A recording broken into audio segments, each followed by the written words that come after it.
This is the demo of the Matchless Hotbox. This is an original Hotbox from the Sampson era. For those of you who care about that, what that probably means is that it has an undermatched power transformer in the pedal, which makes the power transformers go bad, but can also, I think, give an interesting character. At least it sounds like it in this pedal, as opposed to some of the newer ones. If you can see, this pedal doesn't really matter how it sounds because it looks amazing. Chrome finish. It's got like the Matchless thing. It looks like an amp on your pedal board, which is fantastic. It's got this big old landing pad for the switch, so you can't really miss the switch. Just right there, and these light up. So it's just beautiful. So you can even keep it on your board and never turn it on. Just tell people it's the source of your tone, and they'll believe you. But that was the pedal in gain mode. This is your clean tone. This is a Prairie Wood Les Paul with Wolf Tone Dr. Vintage pickups.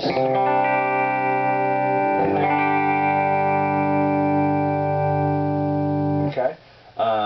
It's running through a divided by 13 RSA 23, 65 amps cab with a blue and a G12H30. I have the Hotbox in a loop because it doesn't turn off. When you plug the pedal in, it's automatically a clean boost. You hit this switch to switch channels to the gain channel. So there is no off. So I have it running in a bypass loop so you can hear the difference between clean tone and between what the Hotbox does for you as a preamp. And then you hit the switch to hear what it does for you as a distortion pedal. Distortion are these controls. It has output, which is basically a master, gain, bass and treble, which are more of interactive compression knobs than actual EQ knobs, kind of odd. And then for clean, for the clean boost, it just has a clean volume. So here's clean tone.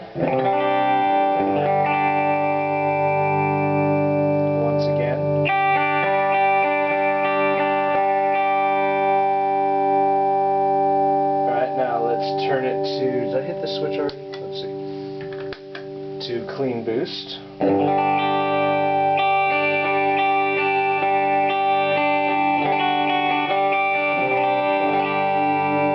there's no EQ on the clean boost.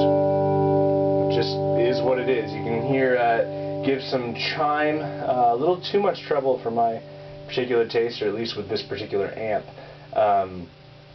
But it does give that kind of matchless or boxy sparkle.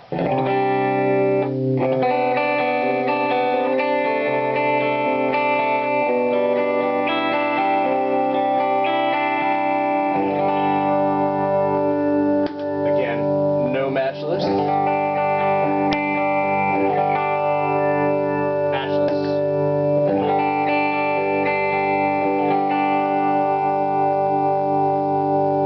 Now it's also set at a boost there, so let's turn it down a little bit because usually I don't like using boost pedals. I just turn the volume up in the amp. It sounds a little more natural. So here again, amp, matchless. So that's with no boost. That's just what it does to the EQ.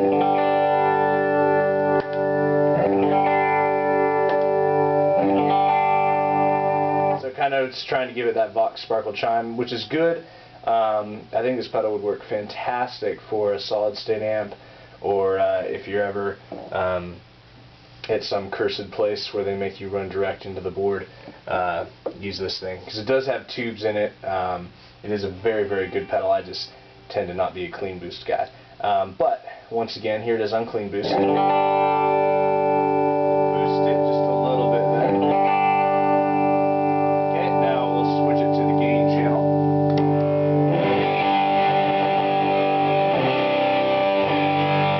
So you can hear it really doesn't matter what your amp is EQ'd as. This thing just kind of absolutely takes over.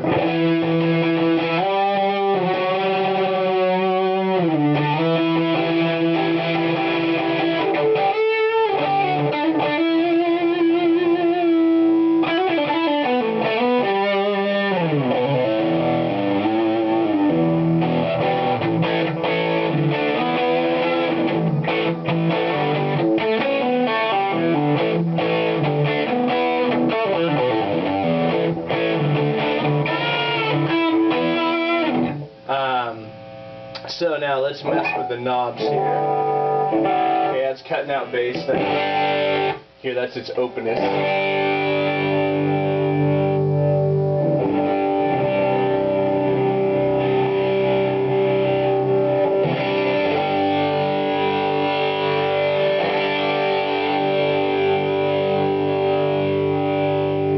Hear the compression right there.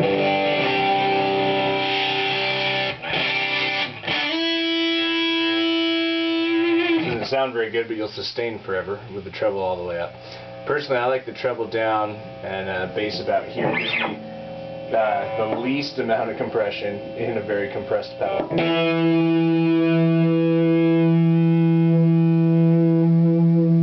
be really good for some of the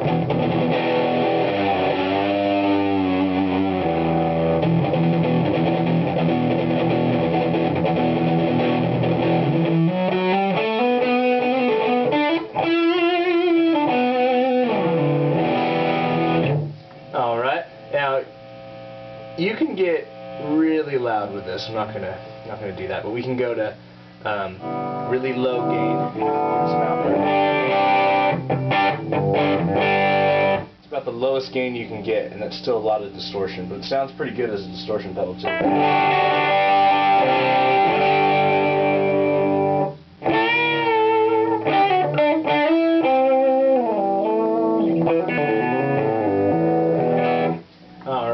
Now let's turn the output down, and you can really saturate this thing.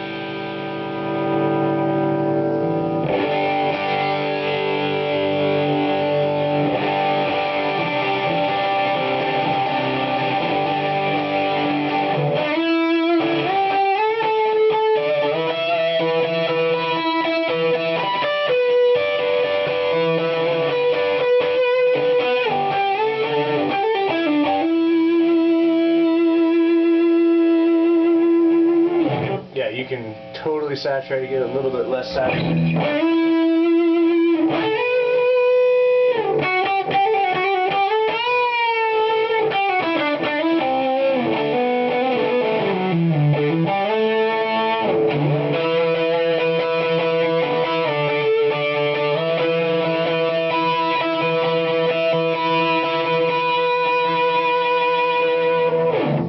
So that thing can be pretty insane.